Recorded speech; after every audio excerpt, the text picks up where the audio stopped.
Bienvenidos nuevamente a Reflexionando.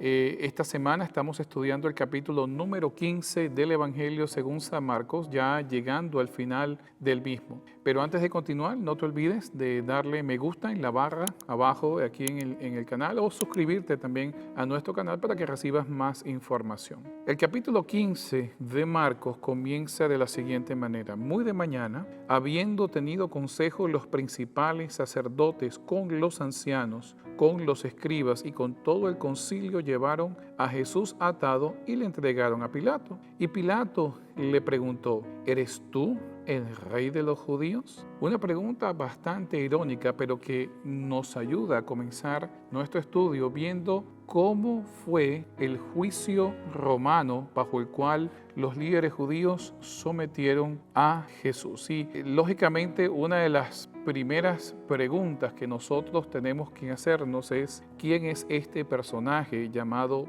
Pilato, o su nombre completo, Poncio Pilato? Hay varias inscripciones y varias evidencias fuera del texto bíblico que nos dan referencia acerca de este personaje. Uno, el historiador Josefo lo menciona. También en la ciudad de Cesarea Marítima se encontró una inscripción donde no solo se nombra a este personaje como Poncio Pilato, sino que también se destaca su cargo, prefecto de Judea. También hay un anillo que él usaba para sellar documentos, una especie de sello personal en donde aparece el nombre Poncio Pilato. Y hay algunas monedas que también mencionan a este personaje. Por lo tanto, la evidencia fuera del texto bíblico es bastante amplia acerca de Poncio Pilato. Se le conoce como prefecto, o quizás una palabra más común sería gobernador de la provincia de Judea. Él era el representante oficial de Roma en todo lo que era la región de Judea. Y una de las responsabilidades que tenía Poncio Pilato como gobernador era precisamente decidir entre las sentencias que conllevaban a una pena de muerte. Los locales no tenían tal jurisdicción, ellos podían ejercer penas menores, pero ya penas capitales quedaban solamente bajo la jurisdicción del gobernador o el representante de Roma. Ellos se tomaban ese atributo.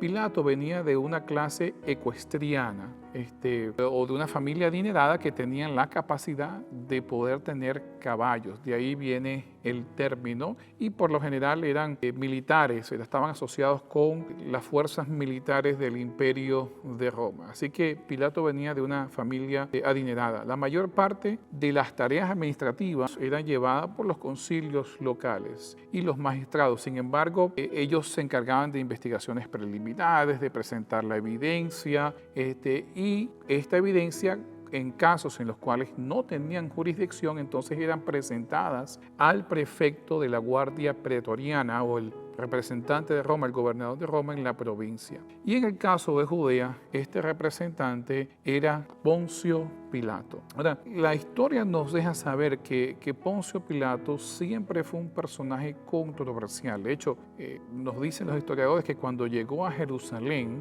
en forma, a propósito, adrede, introdujo los símbolos del ejército romano, los cuales contenían imágenes religiosas, y esto provocó un levantamiento de parte de los judíos, al punto de que los mismos presionaron, llegaron hasta Cesarea Marítima y ponían sus cuellos en las espadas de los soldados romanos. Así de intensa fue esta revuelta. En otra ocasión nos dicen que confiscó los tesoros o los fondos del tesoro del templo para construir un acueducto que llegara desde Jerusalén hasta Belén. Y por haber tocado los fondos del templo también produjo un alzamiento de parte de los judíos, y pues Pilato no tuvo misericordia y asesinó a muchos de ellos. Una referencia que aparece también en el texto bíblico, en el libro de Lucas, es el hecho que en cierta ocasión Pilato, en forma de burla, mezcló la sangre de varias personas que vivían en el área de Galilea, los galileos, con la de los sacrificios paganos. Así que Pilato era un hombre bastante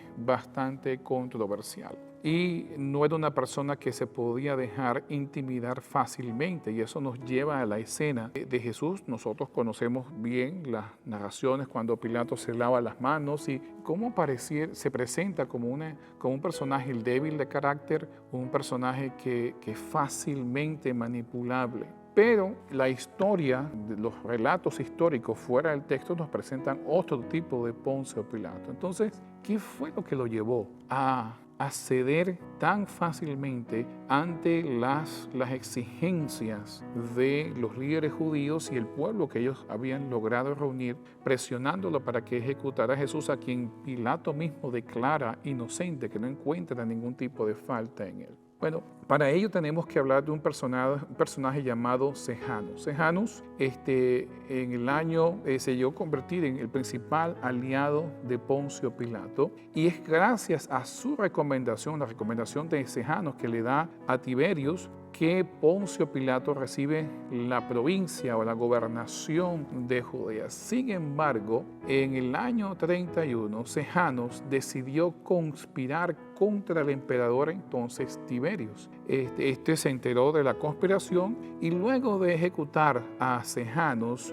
Tiberius comenzó a buscar a todos los aliados de Sejanus por toda la región, a fin de evitar que otros de sus seguidores continuaran el alzamiento y entonces lo quitaran o lo asesinaran como emperador. Por lo tanto, uno de esos aliados era Poncio Pilato, y encajaba precisamente dentro del prototipo de las personas de influencia política y de experiencia militar que Tiberius podía considerar como una amenaza. Por lo tanto, Poncio Pilato quedaba completamente vulnerable delante del emperador de Roma en ese entonces. Así que él estaba en una situación bastante difícil, y por ello estaba tratando de evitar cualquier tipo de disturbio social que pudiese llegar a los oídos de Roma y motivar a que Tiberius viese a Poncio Pilato como un enemigo o como un estorbo,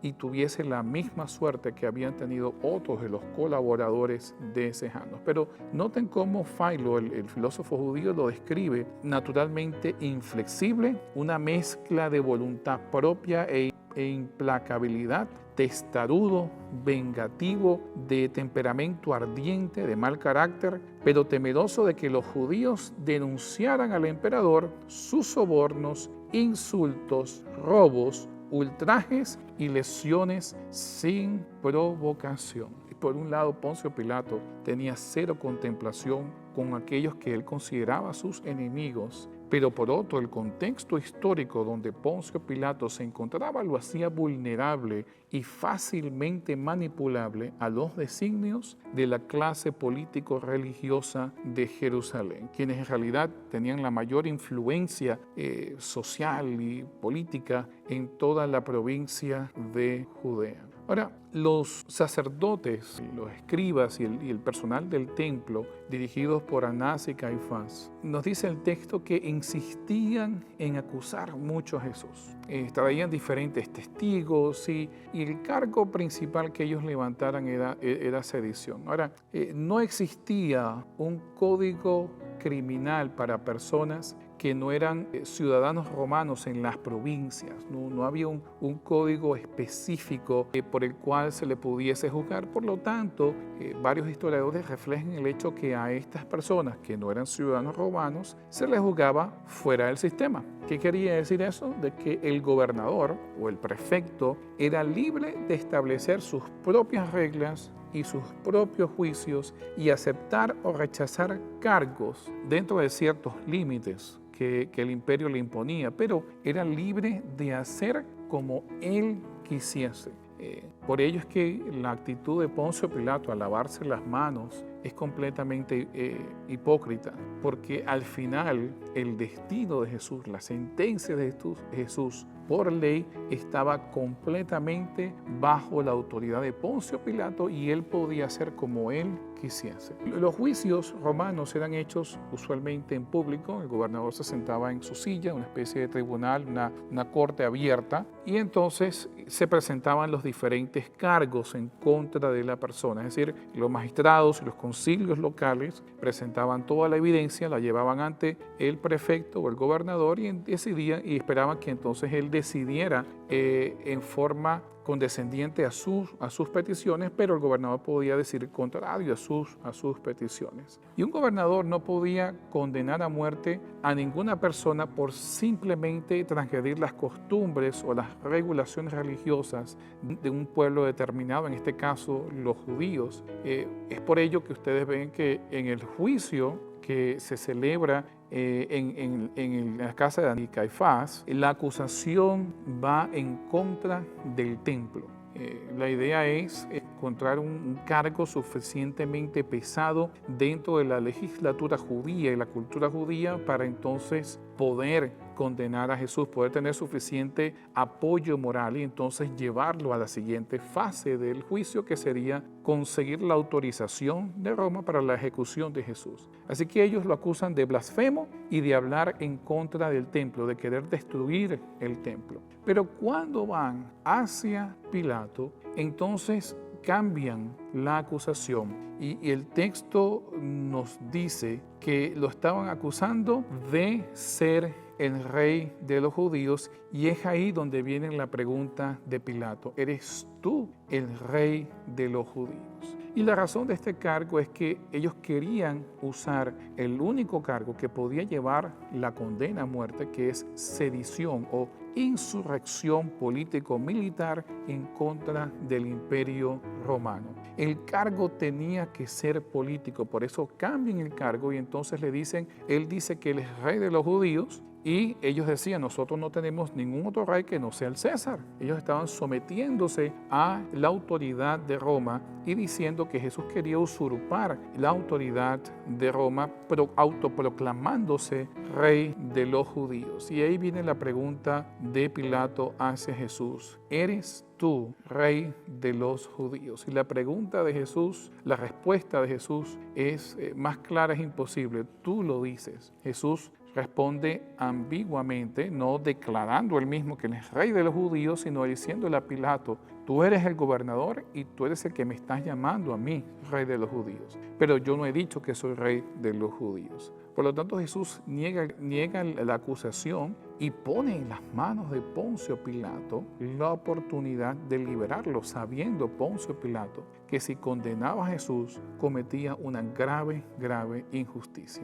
Pero había una costumbre que aparentemente se registra en el Talmud y en otros sitios, en donde Poncio, el gobernador, podía, a petición de las personas que habían sido afectadas por estos crímenes y los pueblos, liberar a un preso en virtud del otro. Una tradición aparentemente exclusiva para los judíos, y Pilato decide traer a un hombre llamado Barrabás. La palabra Barrabás viene del arameo, quiere decir Bar, hijo, Abba, padre, hijo del Padre. Es un título mesiánico. Jesús llamó a Dios Abba, Padre.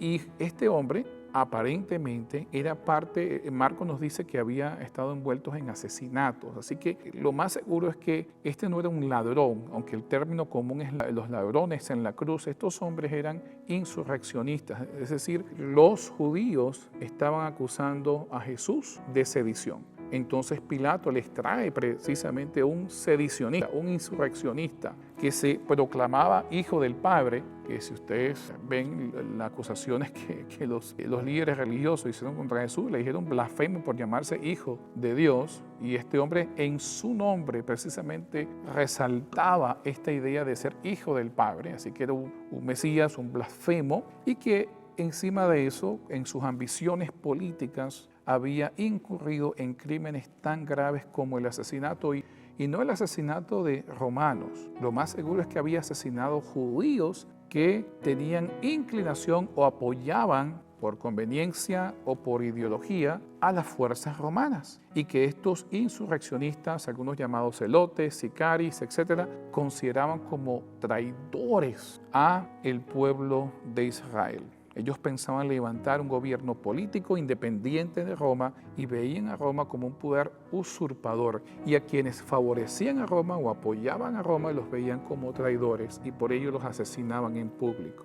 Pilato trae a Barrabás y les dice a quién quieren que liberen, y Pilato pues asume de que la horda de personas que está ahí queriendo que Jesús sea ejecutado, por lógica van a preferir que Jesús fuese suelto a que este criminal volviese a estar en las calles. Ahora, cuando Pilato establece esta clase de diálogo con la gente que estaba acusando a Jesús, rompe varias reglas romanas. De hecho, hay un papyrus del primer siglo que advierte en contra de esta práctica, ya que podía terminar en el ejercicio de injusticias. La idea era que el gobernador o el prefecto viese toda la evidencia, la investigase a profundidad y entonces tratase de buscar la forma de hacer justicia, y para prevenir que esto se transformara en un circo político que causara injusticia, pues habían leyes que prevenían, habían declaraciones que prevenían, que hablaban en contra de practicar este tipo de diálogos en donde la gente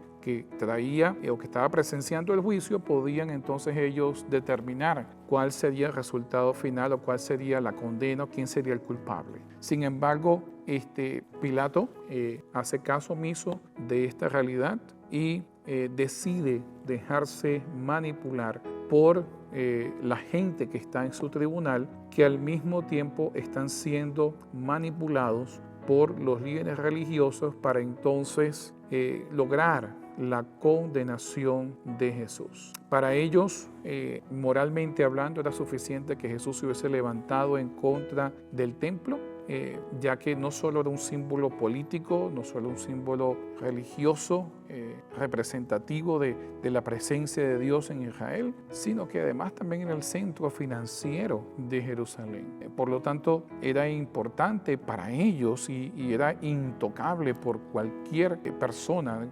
nadie podía levantarse en contra del templo. De esta manera ellos deciden llevar su rabia, su furia, su indignación hacia la corte de Pilatos y presionarlo para que Pilato, transgrediendo las mismas costumbres romanas, decida ser manipulado por ellos, evitar un levantamiento de que las noticias lleguen a Roma y entonces preservar tanto su vida como su cargo.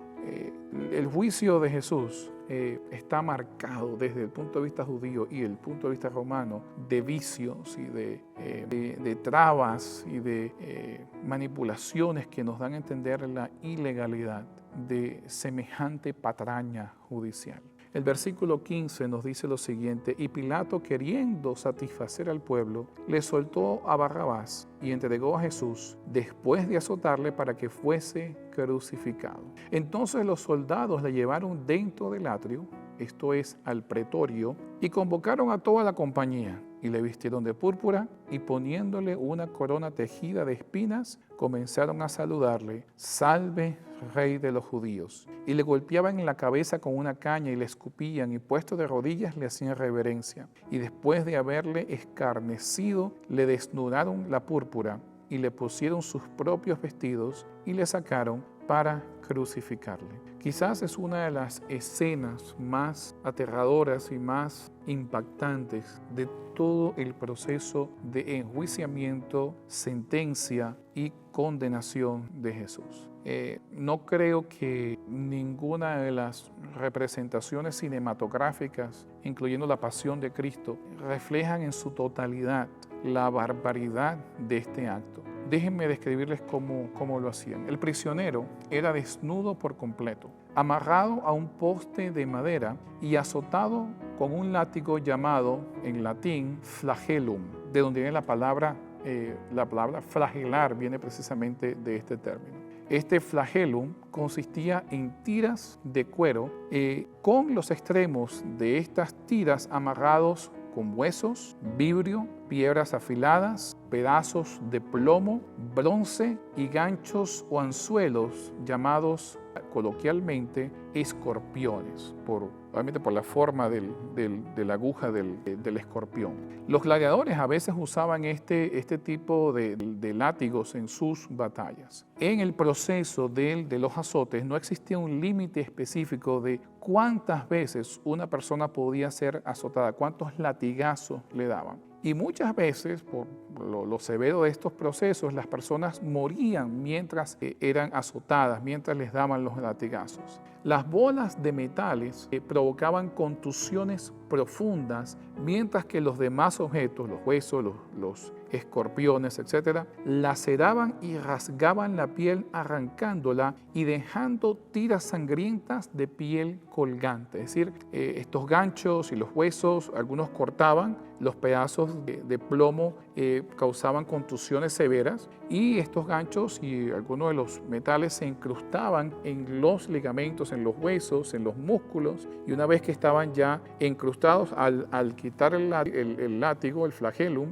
entonces traían consigo toda la carne y desgarraban completamente a la persona. Era tan horroroso este espectáculo, inclusive a la vista de los romanos, que Suetonius nos dice que aún el emperador Domiciano quedaba horrorizado en este espectáculo, y Domiciano era caracterizado por su crueldad.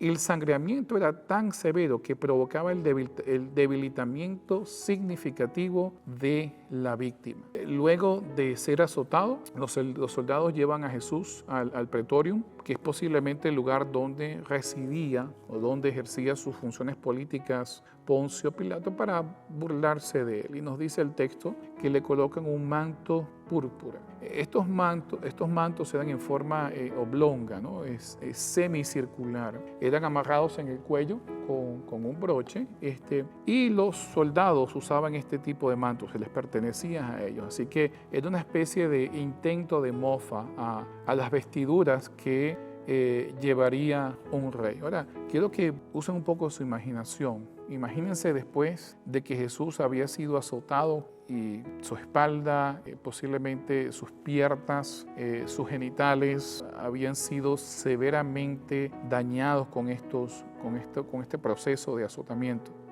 Luego llevan y está la carne fresca, está la sangre siendo derramada, y le ponen una túnica, le ponen la corona de espinas y comienzan a burlarse de él. Luego de que terminan el proceso de burla de Salvio, rey de los judíos, le quitan la túnica y como ocurre, pues cuando la sangre comienza a salir, comienza a coagularse, se hace costra, y si tú te pones algo, cuando tú se pone una banda o se pone una corita, y cuando se la va a quitar, pues se viene toda la sangre ya seca, ¿no? Imagínense Jesús con todos los músculos afuera, este manto púrpura colocado, y cuando se lo quitan, pues tienen que arrancarle todo aquello, y se abrirían nuevamente las heridas y comenzaría nuevamente la piel de Jesús a sangrar, y el dolor tiene que haber sido pero extremadamente intenso. Algo que nosotros quizás no podríamos soportar. La corona de espinas, lo más seguro es que provenía de una palmera datilera enana, o palmera espinosa, y se le conocía porque sus ramas eran fácil para doblar, pero que tenía unas espinas bastante prominentes, bastante pronunciadas y bastante largas. Por lo tanto, podían crear en una cabeza, y dándole golpes, clavando las espinas, pues un dolor bastante severo, y heridas bastante grande. Y en medio de todo eso, cuando Marcos nos refleja la expresión Salvio, rey de los judíos, en el griego en realidad dice regocíjate, rey de los judíos. Es decir, estaban usando lo que se usaba cuando los reyes eran alabados o eran reconocidos por sus fortunas, que les decían regocíjate, mira todo lo que tienes, regocíjate en tu autoridad, regocíjate en tu esplendor, en tu conquista. A Jesús le decían regocíjate, pero es imposible que Jesús se regocijara por todo el sufrimiento que le estaba llevando encima. Es una mofa para resaltar todo lo contrario de lo que Jesús podía hacer en ese momento. Así que continuamos nuestro relato y leemos en los versículos 21 en adelante. Y obligaron a uno que pasaba, Simón de Cirene, padre de Alejandro y de Rufo, que venía del campo, a que llevase la cruz. Y le llevaron a un lugar llamado Gólgota, que traducido es el lugar de la calavera. Y le dieron a beber vino mezclado con mirra, mas él no lo tomó. Y cuando lo hubieron crucificado, repartieron entre sí sus vestidos, echando suerte sobre ellos, para ver qué se llevaría cada uno. Y era en la hora tercera cuando le crucificaron. Y un título escrito tenía, que era su causa, el Rey de los Judíos. Una de las cosas que nos llama mucho la atención en estas escenas finales es el pasivismo de Jesús. Mientras que en las escenas previas Jesús enseña con autoridad, hace milagros, ordena a los demonios que se alejen de las personas, es activo en su hablar y en sus acciones. A lo largo, luego de que Jesús ora en Getsemaní y que es llevado cautivo y comienza todo el juicio en su contra, Jesús toma una actitud pasiva, recibe todos los castigos, todos los insultos, todas las lujurias, todas las burlas, y es poco lo que habla y es poco lo que hace. De hecho, nosotros podemos ver que a Jesús se le burla en tres aspectos. Se le burla primero como rey. Tú eres el rey de los judíos. Segundo, se le burla como Mesías. A ver, sálvate a ti mismo. Y tercero, se le burla como hijo de Dios. De hecho, se le llama blasfemo. Se le llama blasfemo el Hijo de Dios. Simón de Cirene era posiblemente miembro de lo que se conocía como la sinagoga de los de Cirene. Si nosotros vamos a Hechos 6:9, hablando acerca del apedreamiento de Esteban, nos dice lo siguiente Lucas: entonces se levantaron unos de la sinagoga llamada de los libertos y de los de Cirene, de Alejandría, de Cilicia y de Asia, disputando con Esteban. Por lo tanto, Simón de Cirene no era necesariamente un seguidor de Jesús. Simón de Cirene tenía que pertenecer quizá a una de las facciones más ortodoxas y estrictas del judaísmo, que luego, cuando comienza la predicación del cristianismo y cuando especialmente Esteban comienza a predicar, deciden levantarse y participar de este siervo de Jesús. Ahora, la referencia que se hace aquí es hacia los hijos de Simón, es decir, para la audiencia de Marcos, los hijos de Simón eran más conocidos que Simón. Usualmente nosotros vamos a encontrar en la Biblia que se hace referencia al padre, por lo menos cuando se habla de Bartimeo, el nombre hace referencia al padre de este ciego, que su nombre era Timeo. Y siempre la referencia es hacia los padres, no hacia los hijos. Pero en esta ocasión nosotros encontramos todo lo contrario. Para poder asociar a Simón, entonces se le hace referencia a sus hijos. ¿Quiénes eran sus hijos? No lo sabemos. Pero definitivamente este Simón de Cirene era un hombre que posiblemente no era muy conocido, era un diferente, no es como que todo el mundo lo reconocía. Y sus hijos tenían mayor referencia social que él mismo. De hecho, en Romanos 16:13, Pablo manda saludos a una persona que se llama igual que los hijos de Simón de Cirene. Noten lo que dice: saludad a Rufo, escogido en el Señor, y a su madre y mía. Y también una carta escrita por Policarpio, una epístola de Policarpio. Policarpio era uno de los discípulos de Juan, y en una de sus cartas la escribe a la iglesia de los filipenses, a la misma ciudad, a la misma congregación a quien Pablo también le escribe una carta. Y en el capítulo 9, en el versículo 1 de esa carta, noten lo que dice: por tanto os exhorto a todos a que obedezcáis la palabra de justicia y a practicar toda la paciencia que también viste con vuestros ojos en el bienaventurado Ignacio y en Rufo, y también en otros que vinieron entre vosotros, así como en Pablo y los demás apóstoles. No sabemos, no podemos decir que estos Rufos que se mencionan en Romanos y que luego menciona Policarpio es el mismo Rufo que se refleja como hijo de Simón de Cirene. Pero sí nos llama la atención lo común de este nombre, y que habían cristianos luego de la muerte de Jesús y en la época de la iglesia temprana que tenían este nombre y que eran considerados como escogidos del Señor. Qué coincidencia, ¿verdad? Sería si este hijo de Simón de Cirene, a través de toda esta escena, eventualmente pasaría de ser un opositor del cristianismo a convertirse en un escogido del Señor. como lo menciona Pablo en su epístola a los romanos. No sabemos, pero la coincidencia sería muy bonita, muy hermosa saberla. Así que este personaje, Simón, es obligado, nos dice en la traducción al español, a llevar la cruz. En el griego se usa la palabra estaurón. Estaurón está hablando acerca de un travesaño de madera o también llamado en latín como el patibulum. Nosotros sabemos por los diferentes narraciones o descripciones que hay de la crucifixión que esto está haciendo referencia al travesaño horizontal que los que eran condenados a muerte por crucifixión debían llevar hasta el sitio de su ejecución y debían llevarlo en sus hombros, pero quizás por el sangramiento excesivo, por los golpes, quizás por deshidratación o por falta de comida, Jesús no tenía la fuerza física para llevarlo. Y Jesús es una persona que físicamente era, podemos considerar quizás hoy en día corpulenta, fuerte, era carpintero y las herramientas pues eran bastante rústicas y tenías que tener bastante fuerza, una buena condición física para poder usarlas. Así que Jesús es una persona con una composición física fuerte.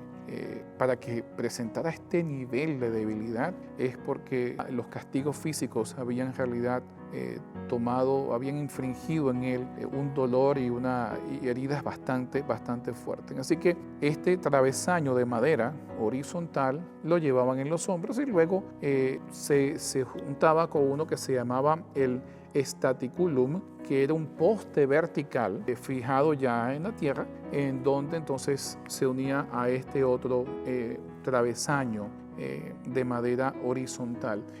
Plutarco nos dice que cada criminal debía llevar su propio estaurón y que las cruces eran reusadas con otros criminales, ya que la madera en esta época no era excesivamente abundante, por lo que la madera que llevó Jesús era una madera que estaba diseñada para otros criminales y que iba a ser reusada constantemente.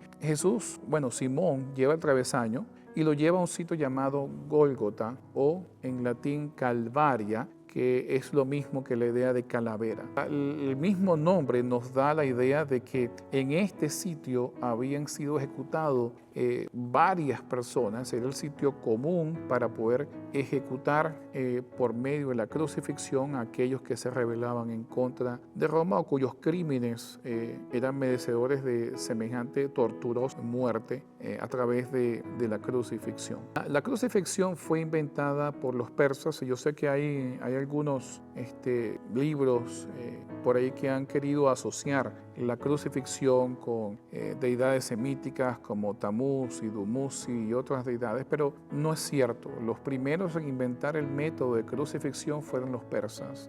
Alejandro, durante el surgimiento del imperio griego, también usó este método que aprendió de los persas, pero fueron los romanos los que perfeccionaron este método.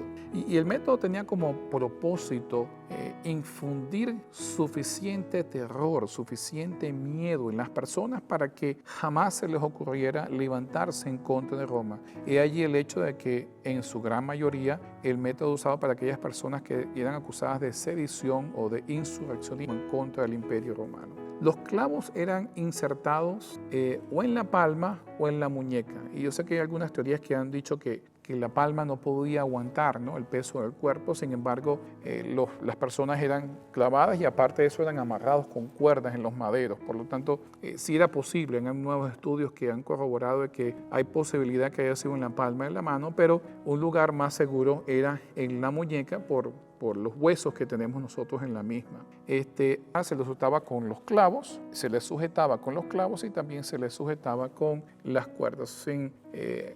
Hace algunos años se descubrió en los huesos de un joven crucificado llamado Jehoshaphat, un joven más o menos de unos 30 años de edad, que fue crucificado entre el año 7 al año 66 después de Cristo.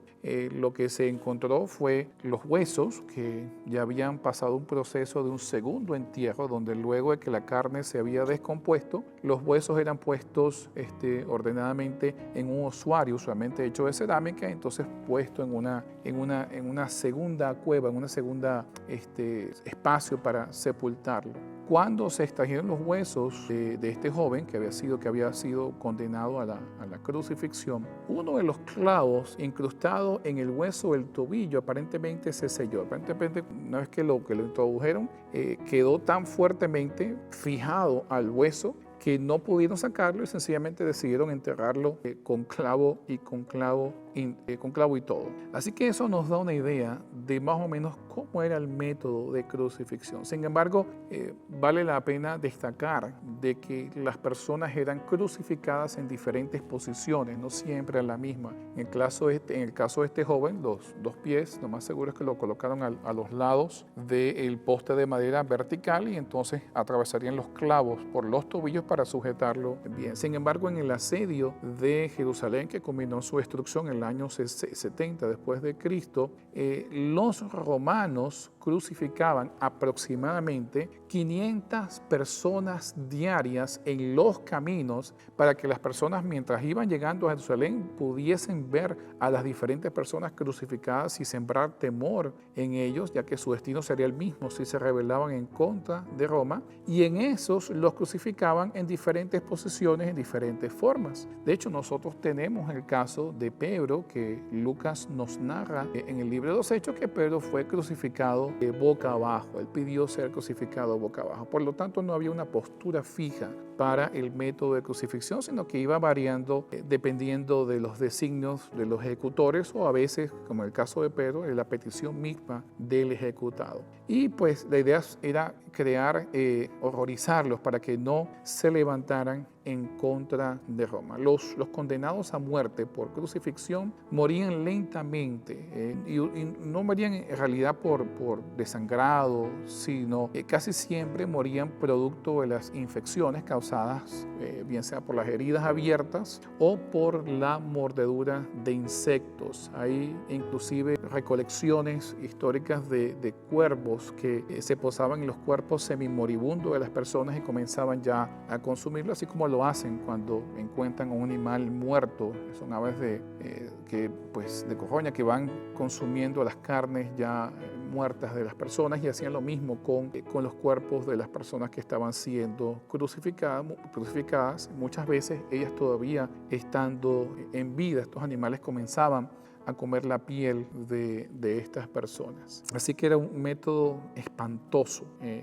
Por eso nos refleja, ¿no?, lo que nos dice, creo que es el Deuteronomio, que ese maldito el que es crucificado en un madero. En la época romana, una persona que era crucificada se consideraba como abandonada completamente por sus dioses, una persona maldita y que no tenía el apoyo de las entes divinas que lo pudiesen liberar. Una persona que había sido completamente abandonada por Dios. Pero entonces vemos la escena en la cual los soldados le llevan sidra, vinagre con vino a Jesús en una esponja y tratan de dárselo. Ahora, había una tradición talmúdica que sostenía que las mujeres en Jerusalén ofrecían una especie de bebida narcótica a las personas que eran condenadas a muerte para aliviar el dolor en el proceso de la ejecución. Como hoy en día nosotros usaríamos la morfina o otros elementos analgésicos para poder disminuir el dolor de una persona que ya está en su lecho de muerte. Bueno, esta tradición habla de que hacían lo mismo con esta bebida, y esta bebida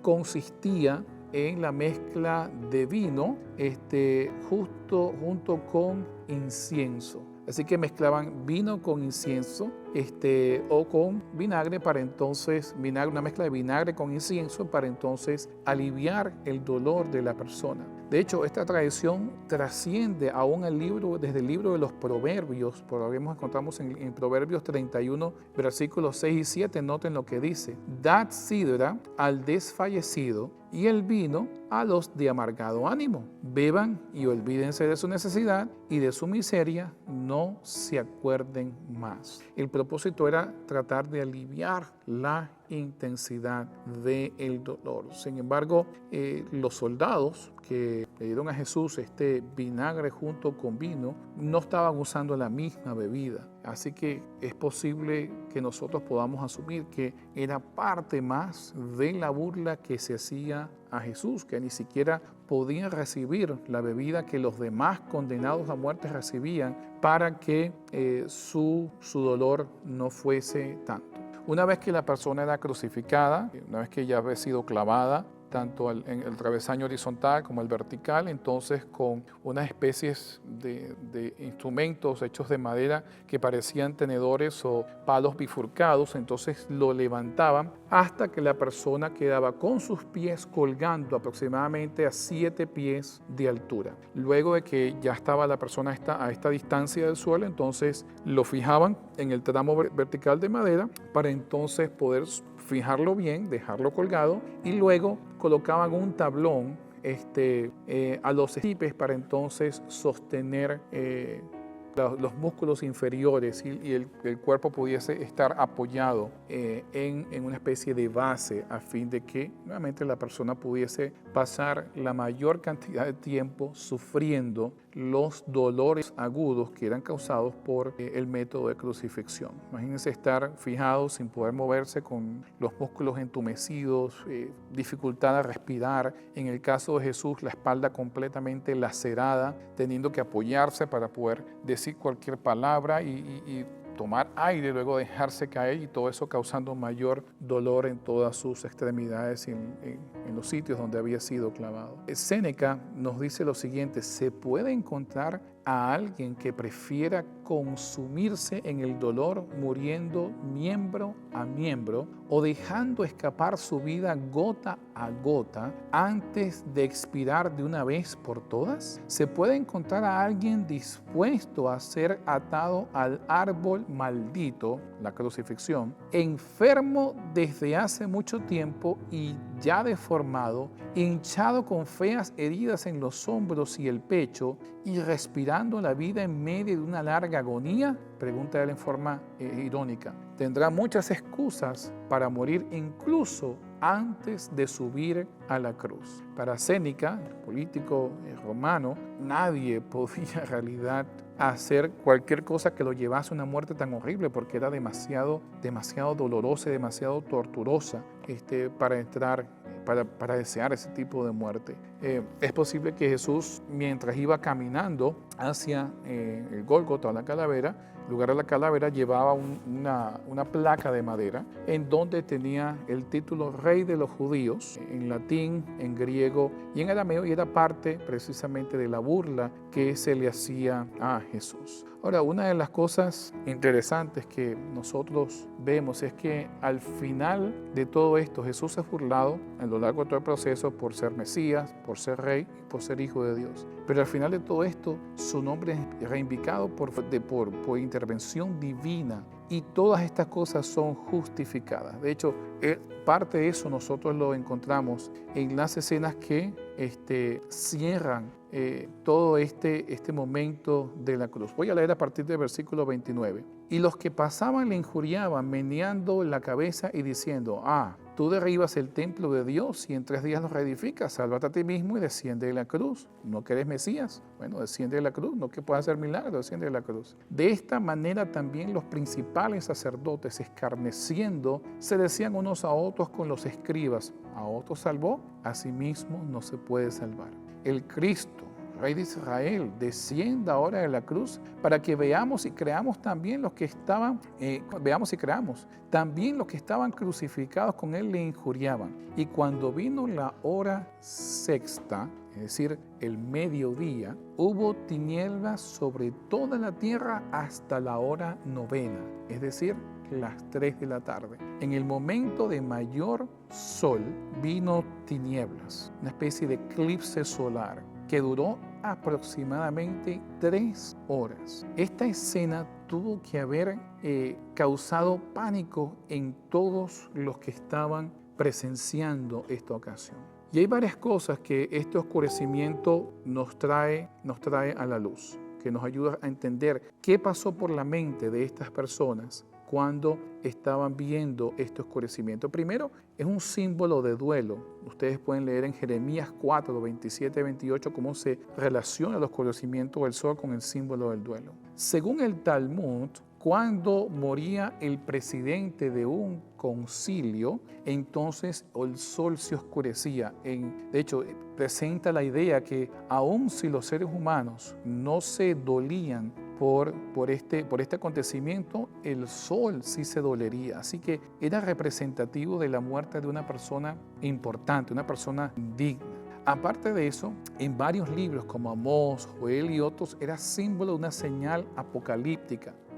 Que el sol se oscureciese era símbolo de que Dios estaba haciendo algo, iba a traer su juicio divino o estaba haciendo algo fuera del control de los humanos. En el libro de Amós se le asocia con el juicio de Dios y ciertamente varios escritores han querido resaltar la idea de que esto cubría la vergüenza de Cristo, que posiblemente había sido crucificado desnudo y que estaba en el momento más humillante de toda su travesía. Por lo tanto, al ellos ver, tanto los judíos como los romanos, ver el oscurecimiento del sol, una señal en el cielo, para ellos era algo de extrema importancia y que asociarían definitivamente con una intervención divina, con una intervención de Dios. En ese momento nos dice Marcos que Jesús cita el Salmo 22. Leo los primeros versículos. Dios mío, ¿por qué me has desamparado? ¿Por qué estás tan lejos de mi salvación y de las palabras de mi clamor? Creo que es algo importante que nosotros en este momento reflexionemos en esas palabras, porque muchas veces se quiere asociar el desespero por una situación, el preguntarse por qué Dios permitió esto en mi vida como con una falta de fe. Si tú cuestionas a Dios, es una falta de fe. Si Dios lo permitió, debes aceptarlo. Y se ve el cuestionamiento humano por la dolencia, por el sufrimiento que está pasando como algo que desagrada a Dios o como un desagravio hacia Dios. Pero aquí Jesús está precisamente en su desespero preguntándole a Dios, ¿por qué me has desamparado? Es humano, es una oración sincera. Y aunque no refleje la realidad de que Dios no había desamparado a Jesús, pero sí refleja la realidad de su sentimiento, de su desespero. Y esa es una mejor oración que una oración hipócrita de cuando yo estoy sufriendo, todo está bien. Es lo mismo que nosotros encontramos en el libro de Job. Job no entendía lo que Dios estaba permitiendo en su vida y cuestionó a Dios en diferentes ocasiones. Sin embargo, dijo, aún en esta desecha mi carne, he de ver a mi Redentor. Yo sé que mi Redentor vive.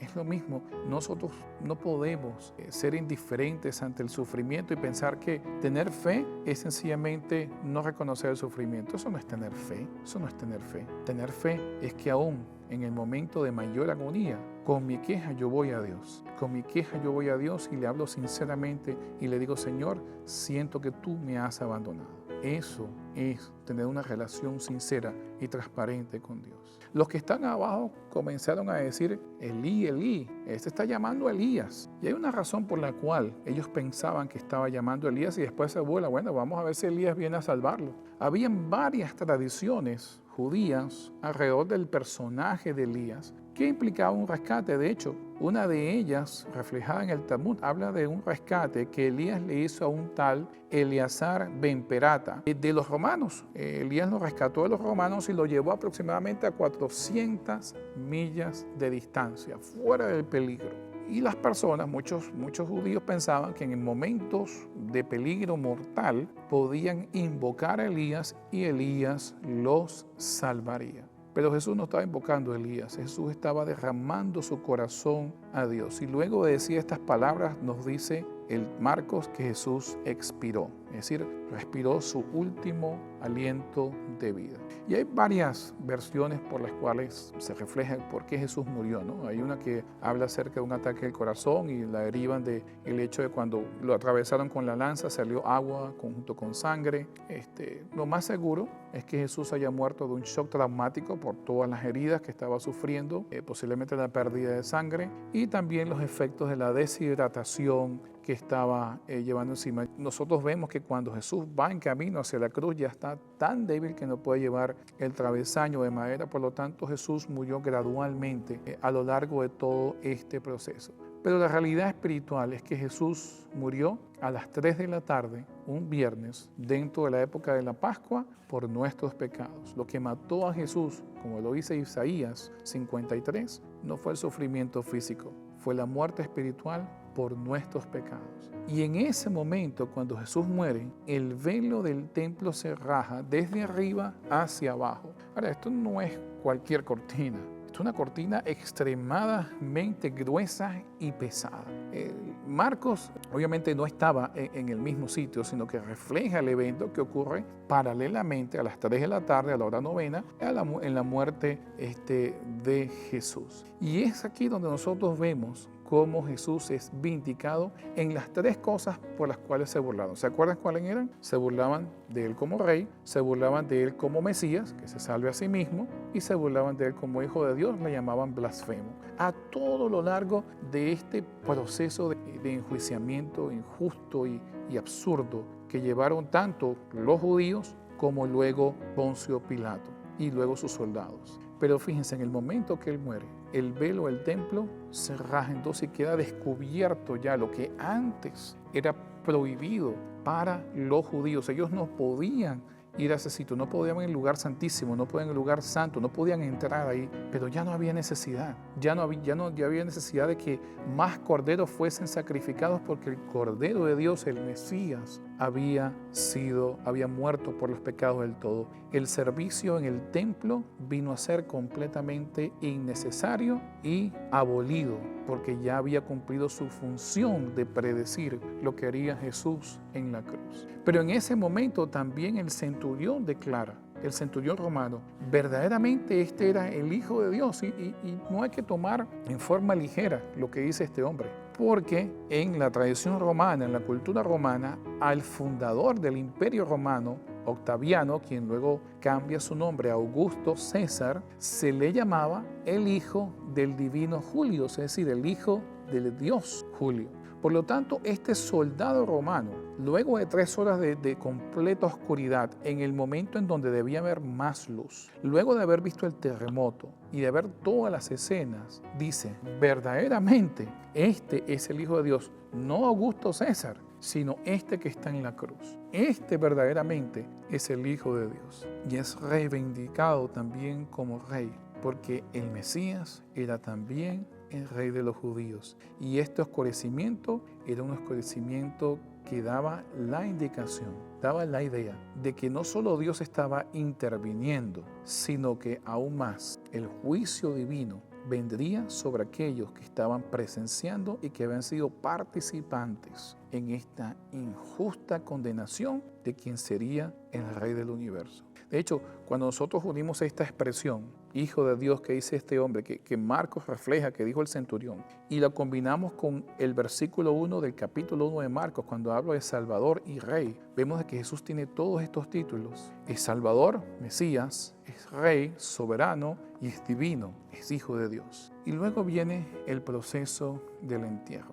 Como nos dice el texto, era viernes. Y tenían que apresurarse a enterrarlo antes de que llegaran las horas del sábado. Eran más o menos las 3 de la tarde, mientras lo bajaban de la cruz, hacían todo el proceso. Fácilmente les iba a dar posterior a la puesta del sol y estaban en Jerusalén. Por lo tanto, para poder observar el sábado, deciden apresurar el proceso y Jesús es colocado en una tumba que no le pertenece a su familia, sino que le pertenece a un hombre llamado José de Arimatea.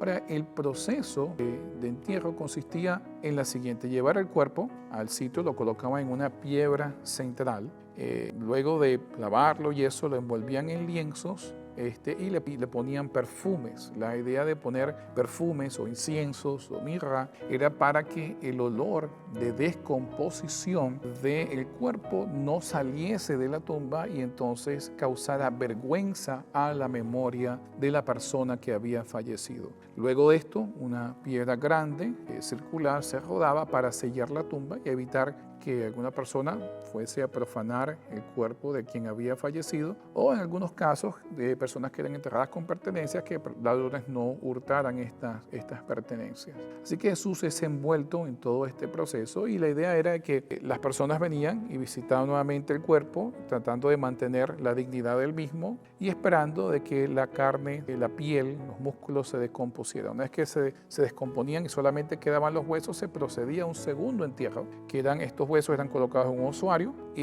cerrado el osuario, y entonces se enterraban en un espacio, una mini cueva que había dentro de la tumba, alrededor en las paredes de la misma. Así que eran un proceso de doble entierro. Pero Jesús no llega al segundo entierro. De hecho, Jesús va a resucitar. ¿Y saben cómo se dice la palabra resucitar en griego? ¿Qué significa? Significa levantarse precisamente de la posición acostada. Es decir, Jesús habían colocado su cuerpo acostado, y Jesús lo que iba a hacer era levantarse de esa posición, dando a entender que volvía nuevamente a la vida. Así termina la vida y el ministerio de Jesús, con estas escenas dolorosas, horrorizantes, que aún hoy en día sacan lágrimas de nuestros ojos. Pero así termina la vida y ministerio de Jesús. Así no termina la historia de Jesús, porque ahora viene un siguiente capítulo, el capítulo del levantarse.